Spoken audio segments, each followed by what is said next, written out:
Eu vou deixar o pastor Guto se apresentar, porque com certeza ele fará isso melhor do que eu. Mas nós recebemos ele juntamente com a sua esposa. Ele é pastor na Igreja Holiness em Pompeia e também é vice-presidente da diretoria da convenção. Então é uma alegria para nós recebê-los.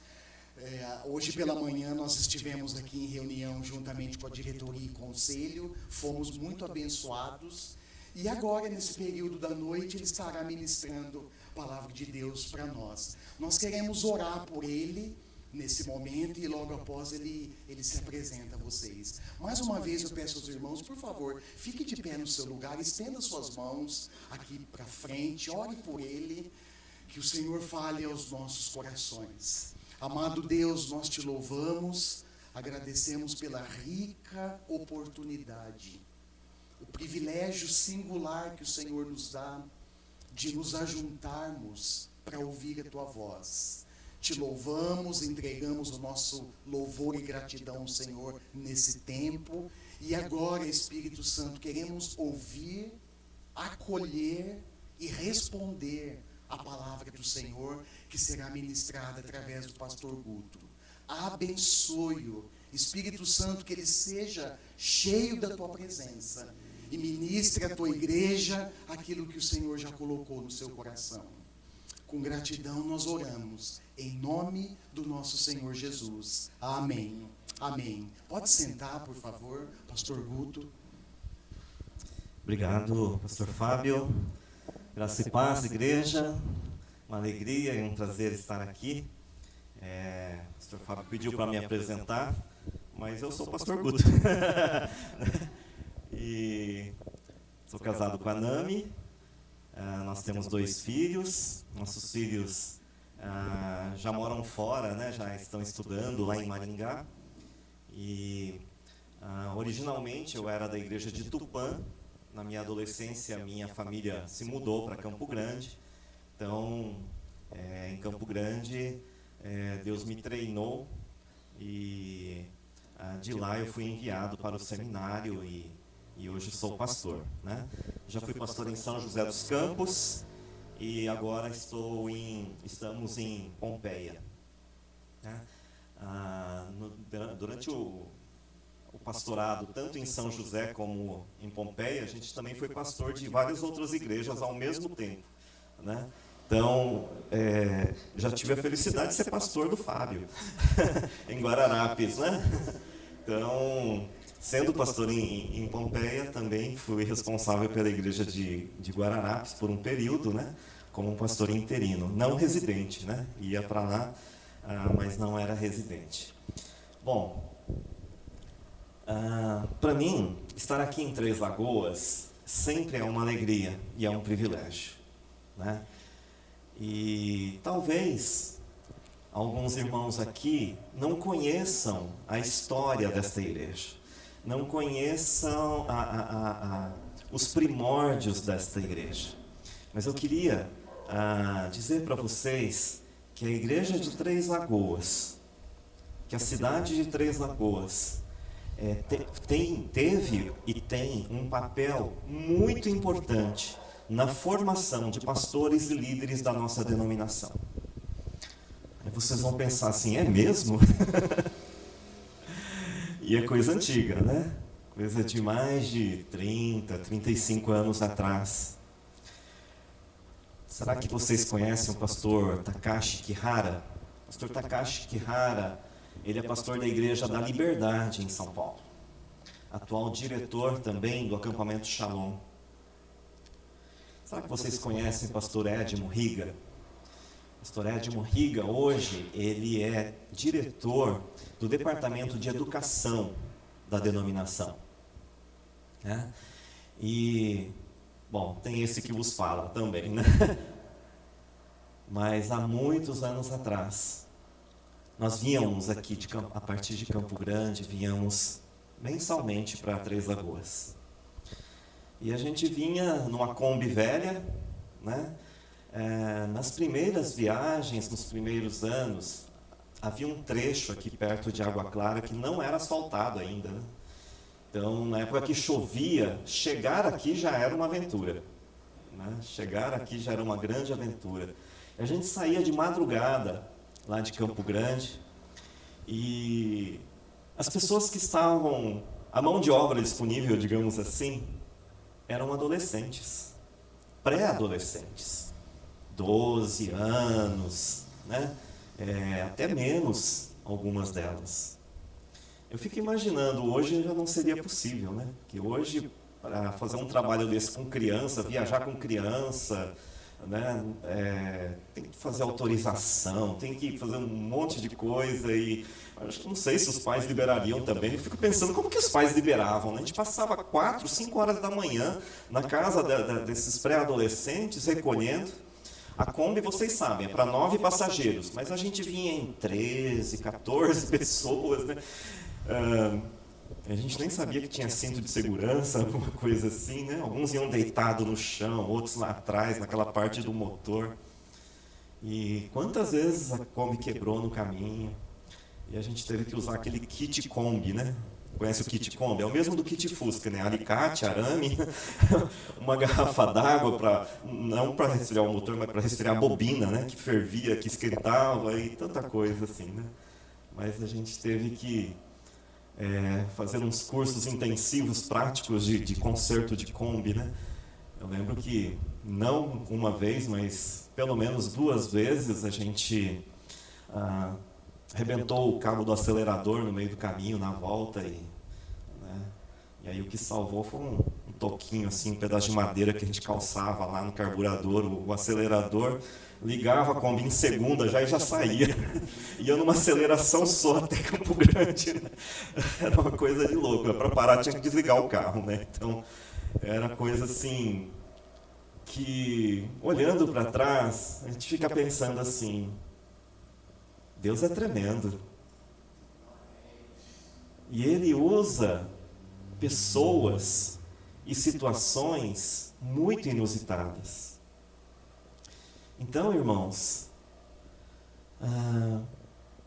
estar num lugar como este, tem piso aqui, tem ar-condicionado, tem cadeiras, né? A gente sonhava com isso. Ar-condicionado a gente nem sonhava, porque acho que nem existia, né? Mas, assim, os trabalhos eram feitos, eu não lembro agora onde que mas era numa rua sem saída, porque tinha umas árvores lá no fundo, né? E não passava muito carro, porque era uma rua sem saída.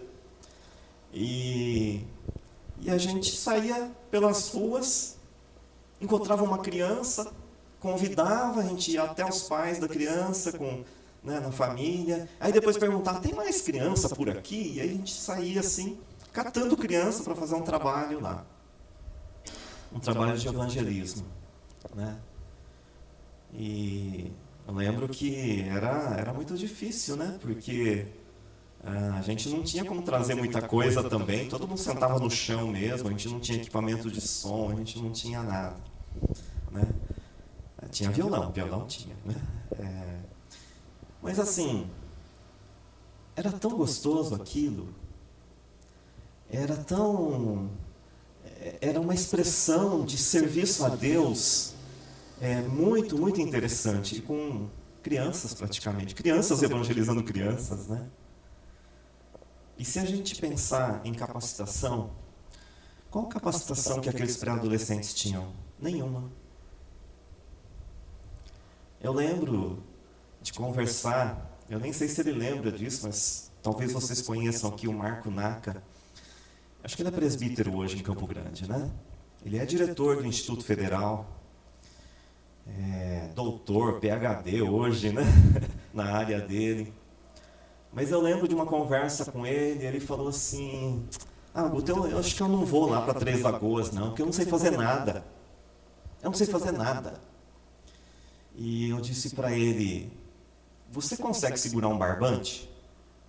E ele falou assim, claro, segurar um barbante qualquer um consegue, né?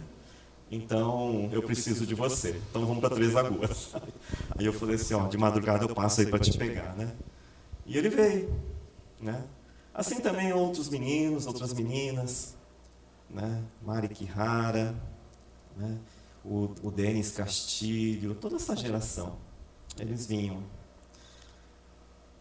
Por que segurar um barbante? Porque a gente ensinava versículo bíblico, né? A gente fazia aquele varal de palavras de versículo bíblico para ensinar versículo para as crianças. Então a gente precisa trazer 2 para cada um segurar uma ponta do barbante, né? Alguém pode falar assim: ah, Guto, podia amarrar na árvore, né? Amarrar no portão, amarrar. Mas pessoas são mais importantes, né? Deus pode usar a árvore e o portão? Pode. Mas a árvore e o portão não vão aprender nada com aquilo. Mas pessoas vão aprender. E aprenderam a servir a Deus. Muitos deles segurando a ponta de um barbante. Irmãos, o que vocês vivem hoje, talvez no coração de vocês seja um momento difícil. Puxa, podia ter isso, podia ter aquilo. Tem. Eu disse hoje na diretoria, né? Deus é o Senhor desta igreja, amém? E Deus tem todo o interesse por esta igreja. E Deus quer o melhor para esta igreja. E o melhor para esta igreja são vocês. Porque foi Ele que trouxe vocês aqui. Eu estava observando o nosso percussionista. Como é seu nome, irmão? Hã? Cleison. Cleison. Impressionante o som que você consegue tirar desses brinquedinhos daqui, né? E eu vi você servindo a Deus aqui e glorificando a Deus e ajudando a igreja a glorificar a Deus através da música.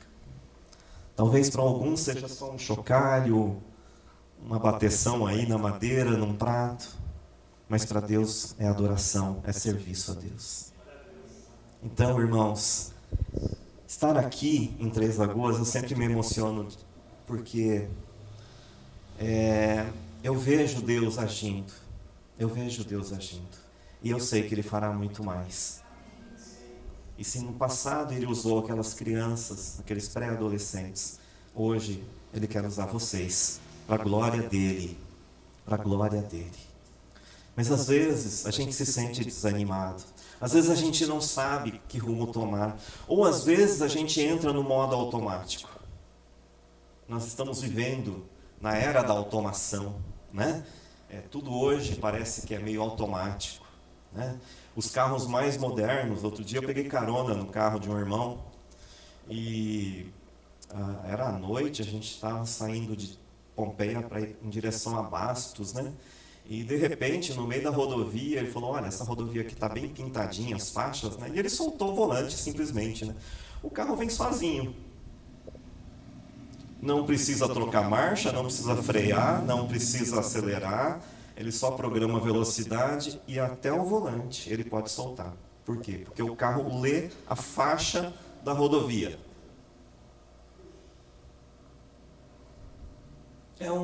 Nós estamos chegando nesse mundo.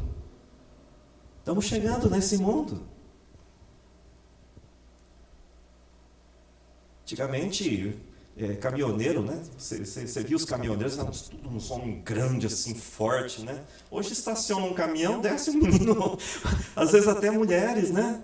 Pequenininhas e tal, dirigindo aquele negócio gigantesco.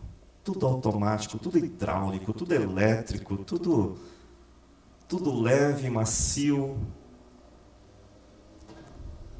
E a gente começa a desaprender algumas coisas. Por quê? Porque a gente vive no automático. Eu sou caçula de 2 irmãos bem mais velhos. Sou caçula temporão, né? E eu não sei se você é caçula também, mas os mais velhos falam que os caçulas são mimados e são assim, né? Tem muita concessão pro caçula. Mas o caçula é o mais explorado da casa, se vocês querem saber, né? Então a gente era o o controle remoto da casa, né? Os irmãos mais velhos falam assim, troca o canal, né? Aumenta o volume, aí não sei o que, é o caçula que tem que levantar e ir lá, né? E naquela época eu sonhava, mas podia ter um jeito de controlar essa TV aqui, ó, daqui de longe, né?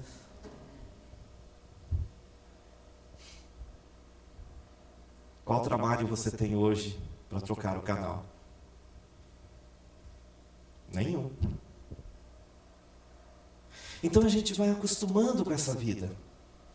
E a gente vai começando a achar que a gente tem o controle das coisas. Né? A gente tem muitos controles. É o controle do ar-condicionado, é o controle da TV, é o controle de tanta coisa. Né? Hoje em dia, uma casa moderna, ela é toda automatizada. Aliás, você não precisa mais nem pegar um controle. Você chega na sua casa, né? Não na minha, né? Que não tem, né? Mas tem casas que você chega e você dá bom dia para uma tal de Alexa. Né? Você chega lá, bom dia, Alexa. Acenda a luz do corredor, por favor. E ela acende. Né? Ligue o ar-condicionado. Ela liga. Olha, daqui 15 minutos eu quero que você desligue o ar-condicionado. Tudo bem, você pode ir embora que ela vai desligar. Né?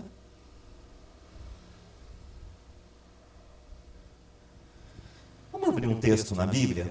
Está em Marcos, capítulo 4, versículos 35 a 41. Evangelho de Marcos, capítulo 4, de 35 a 41. Eu vou ler aqui na Nova Versão Internacional. O Evangelho de Marcos faz parte dos evangelhos que nós chamamos sinóticos, né? Mateus, Marcos, Lucas e João. E vários textos se repetem em outros evangelhos, né? Porque é a visão dos primeiros discípulos que andaram com Jesus. Então, esse mesmo episódio você encontra em Mateus 8, 23 e em Lucas 8. Né? Mas aí é a visão de cada um desses discípulos. Né? E é muito interessante. E eu gostei muito do relato de Marcos, no capítulo 4. E diz assim, naquele dia, versículo 35, naquele dia, ao anoitecer, disse ele aos seus discípulos, ele é Jesus, vamos para o outro lado. Deixando a multidão, eles o levaram no barco, assim como estava. Outros barcos também o acompanhavam. Levantou-se um forte vendaval, e as ondas se lançavam sobre o barco, de forma que este foi se enchendo de água. Jesus estava na popa, dormindo com a cabeça sobre um travesseiro. Os discípulos o acordaram e clamaram, Mestre, não te importa que morramos? Ele se levantou, repreendeu o vento e disse ao mar, aquiete-se, acalme-se. O vento se aquietou e fez-se completa bonança. Então perguntou aos seus discípulos, por que vocês estão com tanto medo? Ainda não têm fé? Eles estavam apavorados e perguntavam uns aos outros, quem é este que até o vento e o mar lhe obedecem? A Bíblia é fascinante. Nós não devemos ler a Bíblia apenas como um livro, com palavras, com histórias. A Bíblia é muito mais do que isso. A Bíblia, quando você lê atentamente, você consegue sentir o vento, você consegue sentir a calmaria, você consegue sentir o cheiro, o aroma, você consegue perceber os sentimentos. E toda vez que você ler a Bíblia, tente identificar esses elementos. Tente identificar esses elementos. Eu acho importante, sim, ler a Bíblia, assim, corrida para cumprir o plano lá de leitura. Eu acho extremamente importante. Mas experimente, pelo menos uma vez na vida, ler a Bíblia assim, degustando, parando, percebendo aquilo que está acontecendo ali. Existe um plano de fundo, existe um cenário, existem situações acontecendo. E o que estava acontecendo aqui?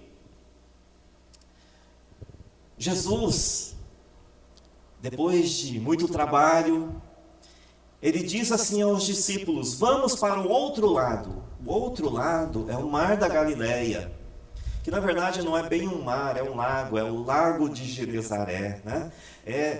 Bom, cada povo ali falava, por exemplo, o pessoal de Tiberíades chamava de Mar de Tiberíades, né? Então, cada um chamava com o seu próprio nome, mas era o que a gente entende ser o Mar da Galileia. Vamos para o outro lado. É um lago muito grande, né? Tão grande que você não consegue enxergar a outra margem, né? O outro lado. Então, uma pessoa da minha altura, né, de pé na praia, consegue enxergar cerca de 7 quilômetros mar adentro, né? Porque depois a curvatura da terra impede que a gente enxergue.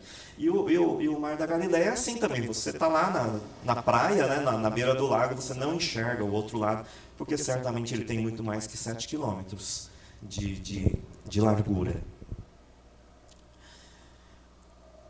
E aí,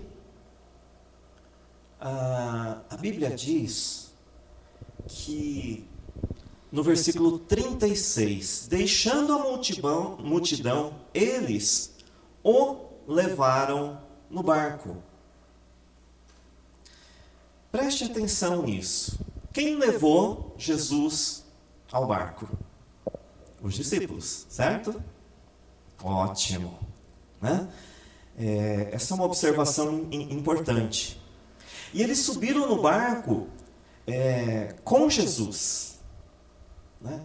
Se a gente lê o Evangelho, Marcos, ele relata que não era um barco só, outros barcos acompanharam, né? Se a gente lê em outro Evangelho, dá a impressão que tinha um barquinho só, mas tinha mais barcos, né? E aí, subiram no barco em que Jesus estava e foram com ele. Jesus entrando no barco e seus discípulos entrando junto. Pense num quadro confortador, né? Se você fosse escolher um barco, qual barco você escolheria? De Jesus. O barco de Jesus, né? Eu não ia querer ir no outro barco, não. Eu ia querer ir no barco de Jesus, né? Muito bem. Parece uma imagem perfeita, né? Um fim de tarde, já ao anoitecer, diz aqui, né?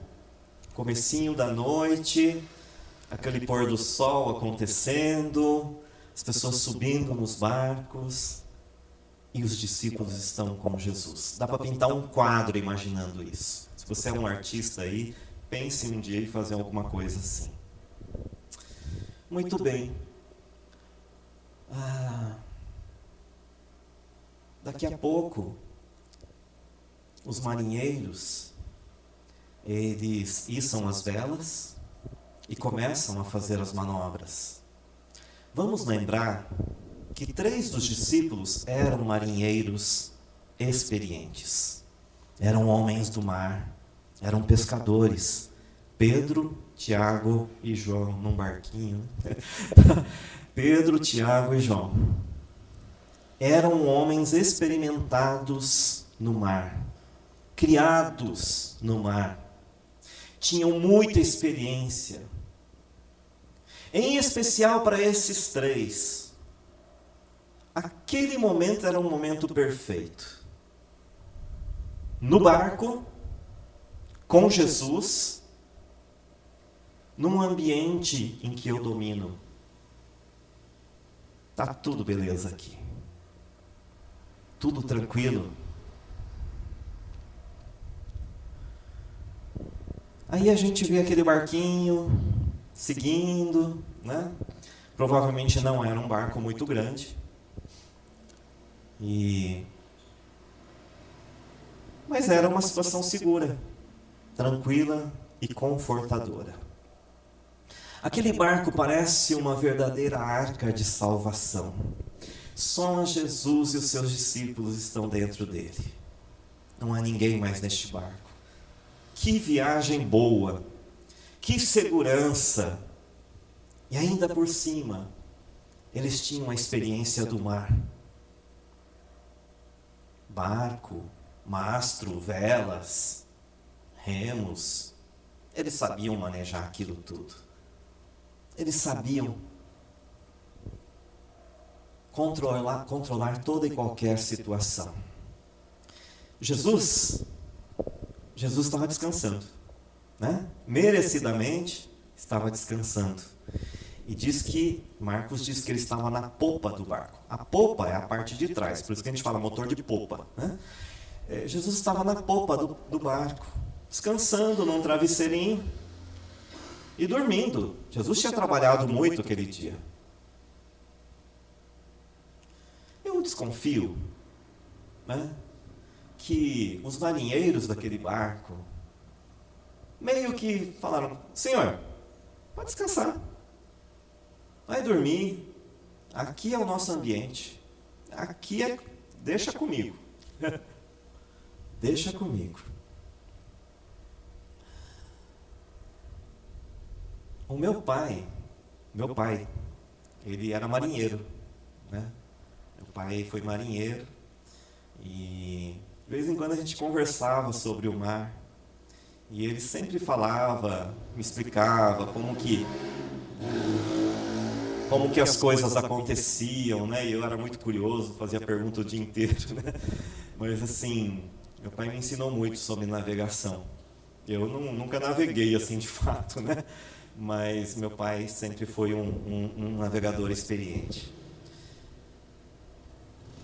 E o navegador, o marinheiro, ele tem conhecimento de causa, né? Ele sabe até o que fazer no naufrágio, né? Meu pai naufragou 2 vezes durante a guerra, né? Porque o navio que ele estava foi bombardeado. Então naufragou, aí ele foi resgatado por outro navio, aquele navio também foi bombardeado, ficou à deriva. Isso é uma outra história, no outro dia a gente pode trabalhar, né? Mas ele sabia que quando o navio estava para afundar, ele tinha que pular ao mar e nadar o mais longe possível do barco. Porque quando o navio afunda, cria um redemoinho e suga tudo que está na superfície. Aí você não volta mais, né? Então você tem que pular na água e nadar feito um louco, né? O mais longe possível. E foi o que ele fez. Então existe conhecimento que salva? Sim, existe conhecimento que salva. No caso do meu pai, né, esse conhecimento dele garante que eu esteja aqui hoje, né? Porque senão eu não teria nem nascido, né? Mas Jesus, ele não era marinheiro. O que Jesus era? Carpinteiro, né? Ele fazia. Talvez se ele estivesse aqui, né, ele ia dar alguma opinião. Olha, aqui está bem feitinho, conseguiram fazer a curva direitinho aqui, a escada está bem feita. Ele era um homem que mexia com madeira. A sua formação era de carpinteiro, porque José, o seu pai, era carpinteiro. Naquele momento, um carpinteiro no barco não tinha muita utilidade. Então, pode ficar dormindo. Mas, de repente, a Bíblia indica que houve uma grande tempestade. Uma grande tempestade.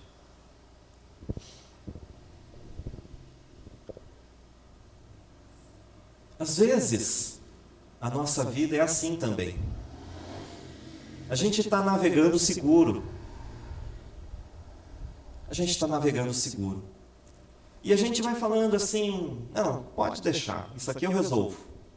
Eu vou caminhando. Jesus, pode ficar dormindo aí. Será que a gente já não tomou atitudes assim na nossa vida? A gente começa a viver no automático, por isso que eu falei do automático. A gente automatiza, inclusive, a nossa fé, né? eu já fui para a igreja essa semana, já está tudo certo. Alguma coisa assim, a gente começa a automatizar as coisas. E eu vou confessar que pastores também correm esse risco, viu, Fábio? E é uma coisa que eu, particularmente, eu tenho que sempre vigiar, porque a gente tem a tendência de entrar a vida no automático. E eu tenho conversado sempre com os pastores, e a gente às vezes se pega assim, puxa, essa semana eu só li a Bíblia para preparar o sermão, preparar o estudo da reunião tal.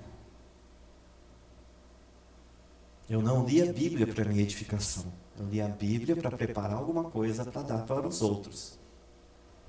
Essa semana eu só orei porque, como pastor, a gente recebe uma lista de oração gigantesca toda semana. Então, eu li a Bíblia e eu orei bastante essa semana. Mas quanto dessa leitura e dessa oração foi para ter intimidade com Deus? É o risco dos pastores entrarem em modo automático, né? Eu já ouvi pastores brincando, né? Eu falo assim, você vai pregar tal dia. Ele falou, vou ter que ler a Bíblia essa semana, né? Alguma coisa assim. É uma brincadeira muito chata, na verdade, né? Mas não deveria ser verdade. Mas entrar no modo automático, todos nós estamos arriscados a entrar. Então, a nossa vida, a gente começa a entrar neste modo automático e a gente começa a perder a percepção da realidade. Porque a gente tem um certo domínio sobre a nossa vida, não é verdade? Deus nos deu talentos, dons, né, força, vigor para trabalhar, e a gente vai fazendo as coisas. E o sentimento é assim, isso aqui eu domino.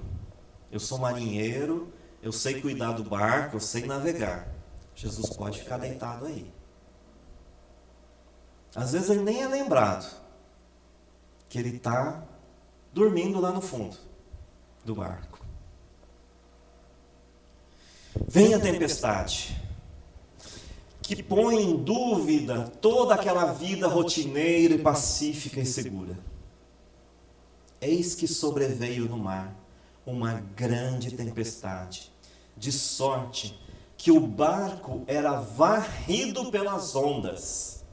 Entretanto, Jesus dormia, diz o texto. O barco era varrido pelas ondas. Não sei se alguém já experimentou isso. Eu, graças a Deus, não. Meu pai já. Né? A Nami tem pavor de água, de barco, justamente por causa disso, né? Vai que começa uma tempestade, vai que começa a balançar tudo. Mas um barco varrido pelas ondas é uma situação terrível.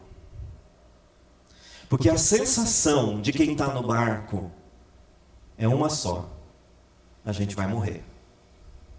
O barco vai virar, nós vamos afundar, e aqui não existe nenhuma chance de salvação. Lembrando que naquela época não existia colete salva-vida, não existia barco salva-vida auxiliar, que o barco já era pequeno, imagina carregar outro barco. Não existia dispositivos de segurança, não existia radiocomunicador, não existia nada. O barco sendo varrido pelo vento, lembrando, à noite. O texto começa dizendo, ao anoitecer.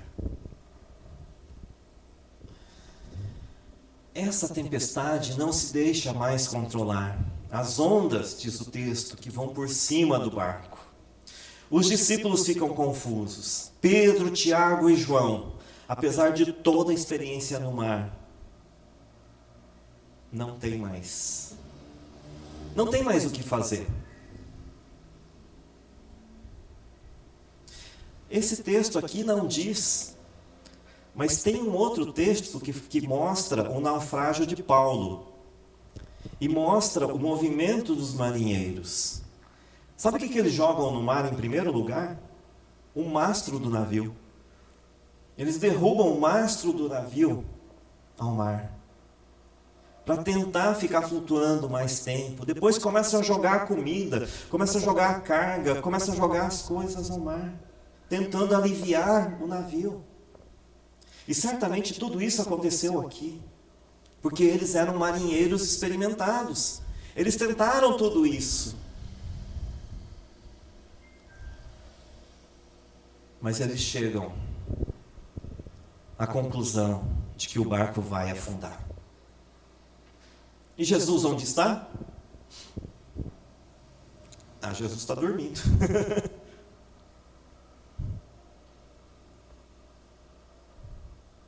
Parece estranho isso, né? Uma situação estranha. Está batendo água lá por cima do barco, Jesus está dormindo.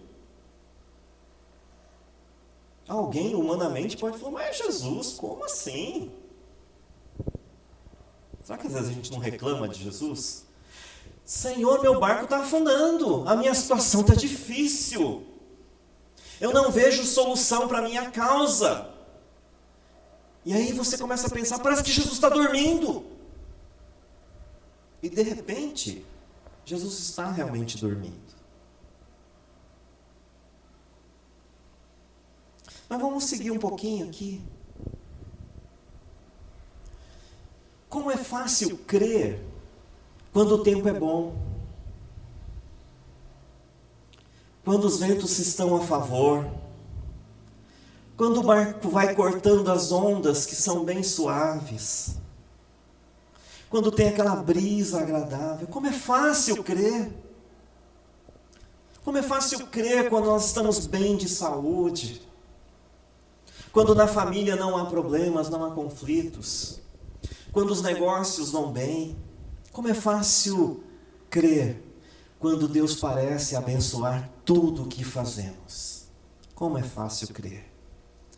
Mas de repente, Deus nos deixa confusos e angustiados.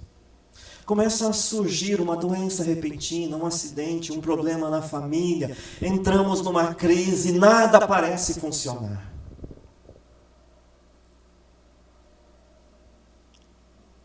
E aí, numa situação dessa, a gente começa a perguntar, cadê os marinheiros? Cadê os sabidos? Cadê os entendidos que sempre souberam dar um jeito em todos os problemas? Aí a gente nota que o nosso barquinho está fazendo água, está enchendo de água, as ondas estão quebrando o barco. E uma dúvida surge no nosso coração. Será que vamos dar conta do recado? Será que a nossa vida pacífica e bem organizada que levamos até hoje foi só uma experiência enganadora? Será que a minha fé foi insuficiente, está sendo insuficiente nesse momento de crise? E quando nós olhamos ao redor e olhamos as circunstâncias, o medo nos domina. Vamos afundar. Era a situação daquele barco.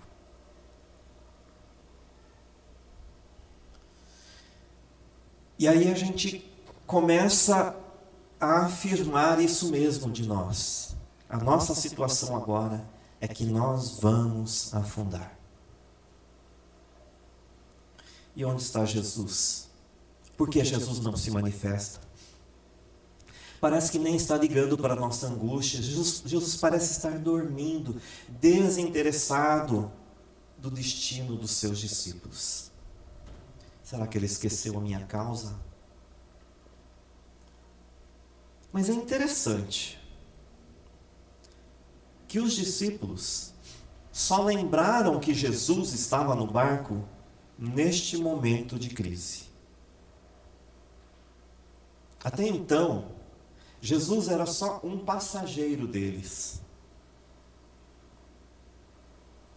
Lembra que no começo do texto nós lemos que os discípulos conduziram Jesus para o barco? Vamos lá, Jesus, é esse barco aqui. Fica tranquilo. Pode dormir, pode descansar. Nós tomamos conta da situação. E aí vem a crise. Aí lembramos de Jesus. Será que não é assim? Comigo tem sido assim muitas vezes. Que a gente começa a clamar ao Senhor no momento da crise. Aí a gente lembra que tem Deus. Aí a gente lembra que tem Jesus. Quantas vezes você já ouviu a seguinte expressão: agora só Deus pode resolver? Quantas vezes você já ouviu isso? Talvez você já tenha falado isso.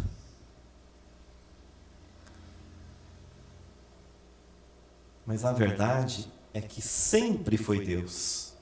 Não é só agora. Sempre foi Deus.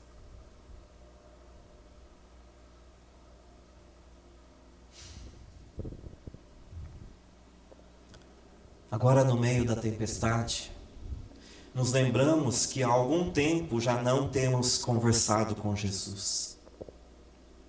Nós estávamos organizando a nossa vida, contentes porque as coisas estavam caminhando, né? O barco estava indo direitinho. A tempestade revela a nossa verdadeira situação diante de Deus.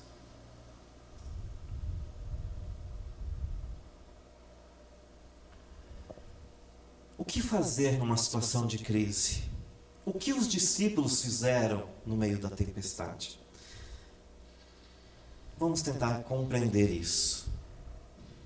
Por que Deus permite tempestades na nossa vida?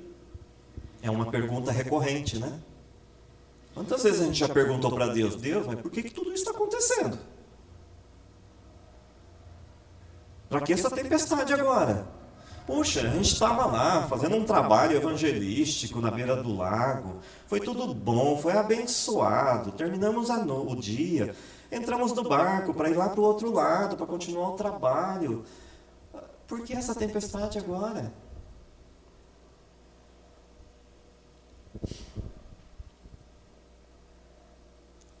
Lá no texto diz: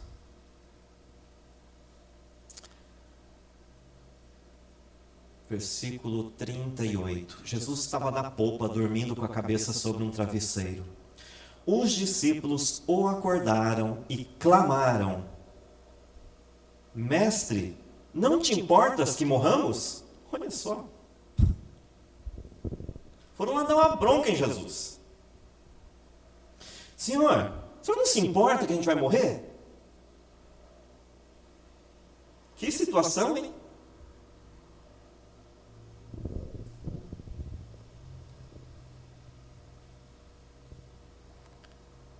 Jesus,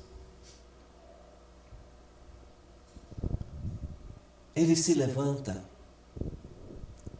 dá uma olhadinha para a tempestade, para os ventos, para o mar, e ele diz assim: aquieta-te.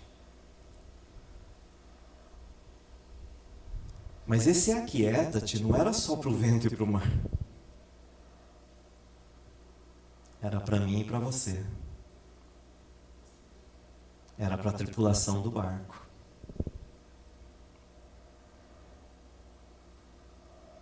No meio da tempestade, aquieta-te. Porque, na verdade, quem tem o controle não são os experientes marinheiros. Quem tem o controle é Jesus. Isso é uma questão de fé. Isso é uma questão de fé. Senhor, salva-nos. Estamos perecendo, estamos morrendo, o Senhor não se importa.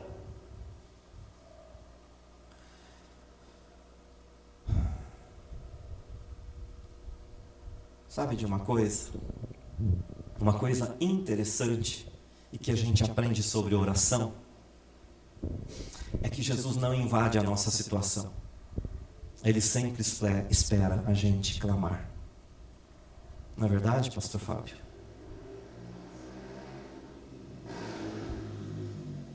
Até o momento aqui que eles perceberam que iam morrer, eles não tinham clamado por Jesus. Eles foram clamar só depois que sentiram que não tinha mais jeito. Aí foram lá: mestre, Senhor, salva-nos. Nós precisamos. Por que Deus permite? Porque muitas vezes nós precisamos experimentar o poder salvador de Jesus Cristo. As igrejas mais fortes, as igrejas mais consistentes estão nos lugares mais difíceis.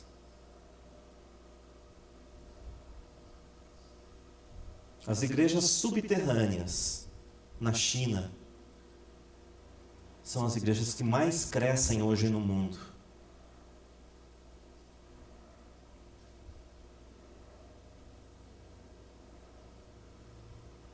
Lá não dá para cantar assim, porta aberta, no microfone, não dá para pregar assim, não dá para ter uma Bíblia na mão, mas a igreja cresce e é consistente. Sabe por quê?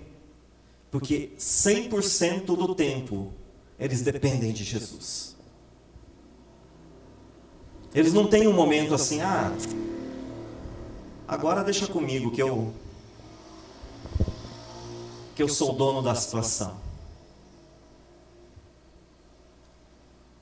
Tem lugares que não tem crente meia boca, não. Sabe, crente mimimi? O pastor nem me cumprimentou hoje. Não vou mais nessa igreja. Porque as pessoas que vivem no meio da tempestade têm uma fé tão consistente, em que a única razão por que estão na igreja é por causa de Jesus Cristo. Não é por causa de pessoas, é por causa de Jesus. E por causa de Jesus ama as pessoas e gosta de ter comunhão com as pessoas. E aqui a gente começa a entender que muitas vezes existe um silêncio, né? Isso é um problema teológico, tá? Mas muitas vezes existe um silêncio proposital de Jesus. Nós que somos pais, nós fazemos um pouco disso também.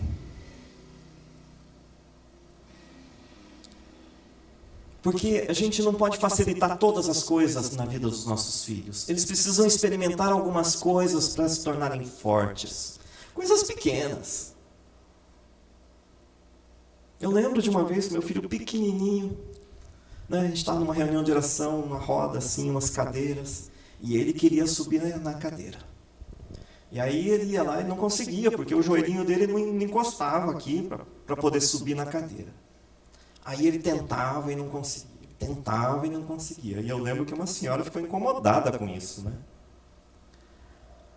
Aí, só que só me falou depois, né? Mas ela ficou incomodada com isso. E ele tentou várias vezes, eu estava ao lado dele, eu estava observando, né?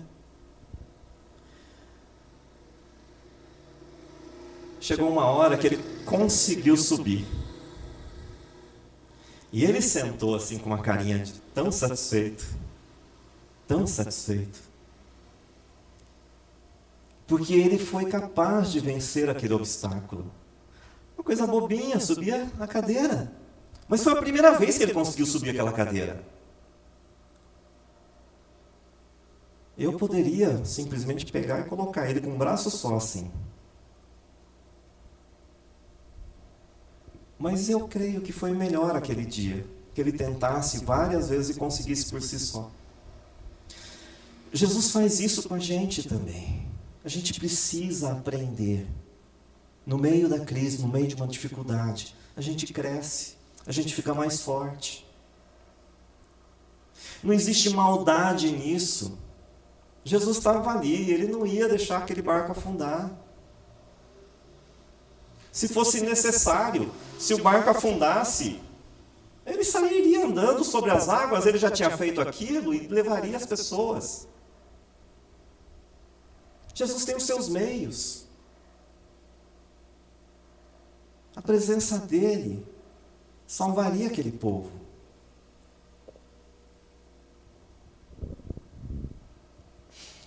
Mas a maioria de nós só compreende realmente o Evangelho, ou seja, a palavra de Deus, no momento em que a gente se convence de uma coisa: sem Jesus nós vamos afundar. Essa angustiosa experiência, então, muitas vezes Deus permite.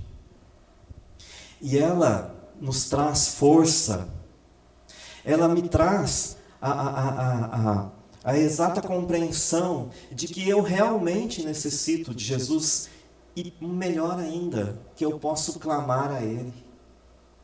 Senhor, né? Eles estavam meio exaltados naquela hora, mas eles clamaram a Jesus do jeito deles. Eu não estou falando que a gente tem que chegar e dar uma bronca em Jesus, não é nada disso. Mas é clamar, né? É que o desespero daquele momento eles ficaram exaltados. E a gente vê que os discípulos de Cristo eram homens muito difíceis, né? A gente acompanha ali a leitura dos evangelhos, não eram homens muito fáceis, né? Eu sempre digo que se eu fosse escolher os discípulos, eu não teria escolhido nenhum daqueles. Mas Jesus sabia o que fazer. Né? Eram homens rudes, reclamões. Eles ficavam conversando quem que era o mais importante entre eles, quem que ia sentar à direita, quem que ia sentar... As coisas que aqueles homens conversavam, né?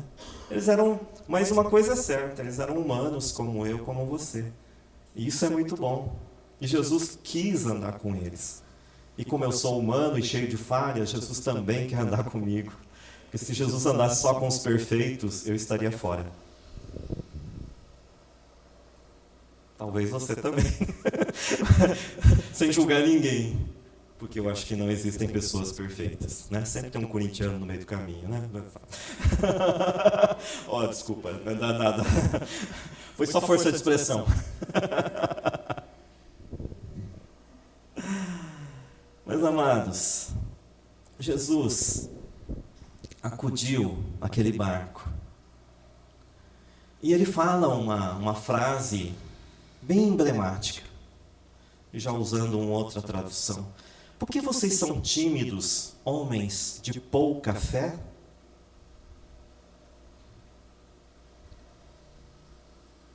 Homens de pouca fé? Jesus dá uma classificada no tamanho da fé deles.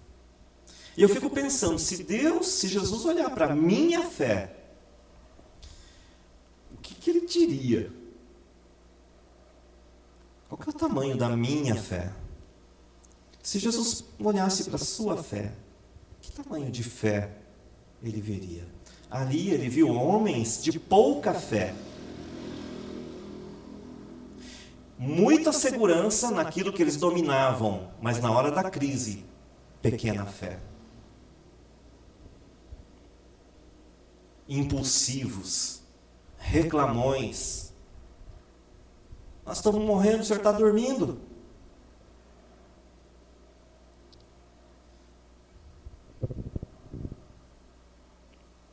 A mensagem simples e clara do nosso texto bíblico é que em meio à tempestade devemos clamar ao Salvador, que devemos despertar Jesus para falar com Ele.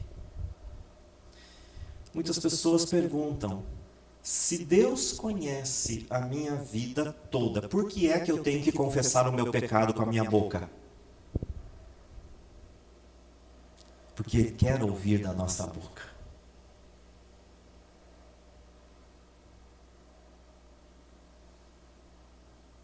Se com a tua boca confessares a Jesus como Senhor em teu coração, creres que Deus o ressuscitou dentre os mortos, serás salvo.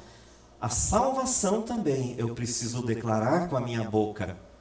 Não é só assim, eu no meu pensamento aqui, eu creio em Deus, eu creio em Jesus. Não, eu preciso declarar com a minha boca, eu o recebo como seu Senhor e Salvador. Não é assim? Você precisa falar isso. E é por isso que a gente precisa falar e clamar a Jesus. Aparentemente parece que Jesus está ali dormindo. Aparentemente Jesus esqueceu a nossa causa, mas Ele não esqueceu. Ele está ali. A promessa da nossa mensagem de hoje é que em meio à tempestade haverá paz. Onde o Senhor for acordado, e onde Ele for reconhecido e aceito como Senhor e Salvador, Ele será o Senhor e Salvador. Ele será aquele que domina o ambiente. Ele será aquele que tem domínio da situação. E se são os ventos e os mares revoltos que estão nos afligindo, Ele tem poder para parar e aquietar o vento e o mar. O resultado de tudo isso é que todas as pessoas daqueles barcos ficaram admirados. Quem é este que até os ventos e o mar lhe obedecem? Eu quero perguntar para você, quem é o seu Deus? Quem é este que até os ventos e o mar lhe obedecem? Esse é o seu Deus? É o seu Deus? Amém? Vamos orar? Deus, em primeiro lugar, nós pedimos perdão. Porque muitas vezes nós temos confiado na nossa própria capacidade. Perdoa-nos, ó Deus, por toda a segurança orgulhosa que muitas vezes nós temos, que nos faz dispensar a Tua ajuda ou ignorar a Tua presença no nosso barco. Ó Deus, nós queremos ter uma fé, Senhor, uma fé viva, não apenas no meio da tempestade, mas uma fé viva em todos os momentos da nossa vida. Naqueles dias bons, naqueles dias saudáveis, no momento de vitória, mas também na tempestade, nós queremos reconhecer o Senhor em todos os momentos, ó Deus, não apenas quando as coisas complicam. Ó Deus, dá-nos uma fé, Senhor, uma fé capaz de Te louvar, Te agradecer e clamar a Ti com a nossa boca, com a nossa língua, Senhor, em todos os momentos e não apenas no momento da angústia. Mas muito obrigado também, Senhor, porque no meio da angústia o Senhor nos ouve.